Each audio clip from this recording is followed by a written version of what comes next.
North Bengal university এদের যে merit list, professional merit list, সেটা পাবলিশ করে দিয়েছে। তো কিভাবে তাদের ওয়েবসাইট থেকে আমরা প্রফেশনাল মেরিট লিস্ট চেক করব সেটা এই ভিডিওর মাধ্যমে দেখাবো। তো প্রথমেই আমরা গুগল ব্রাউজারে চলে যাব, সেখানে আমরা NBU সার্চ করব। সার্চ করলেই তাদের অফিসিয়াল ওয়েবসাইট পাবে, সেখানে আমরা এন্টার করব।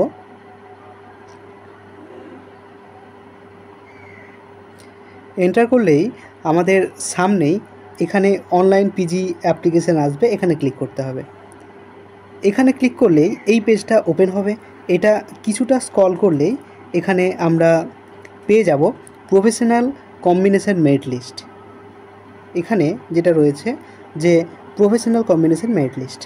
এবার এই যে এই পোর্শনটা রয়েছে, এটা 80% ক্যাটাগরির জন্য রয়েছে এই পোর্শনটা, আর 20% ক্যাটাগরির জন্য রয়েছে এই পোর্শনটা। তো এবার আমরা কিভাবে সার্চ করব?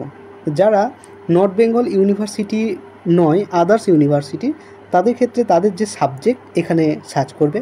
সাপোজ আমি এখানে যদি MSc ইন কেমিস্ট্রি সার্চ করি 20% মানে আদার্স ইউনিভার্সিটি, তাহলে এখানে ক্লিক করলেই আমি শো লিস্ট করলেই এখানে লিস্ট চলে আসবে, অটোমেটিক আমার গ্যালারিতে ডাউনলোড হয়ে যাবে PDF আকারে।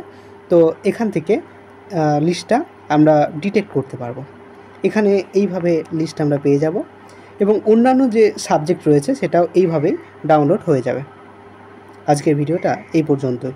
পরবর্তীকালে আবার নতুন একটা ইউনিভার্সিটি এ ধরনের ভিডিও নিয়ে চলে আসবো। ধন্যবাদ।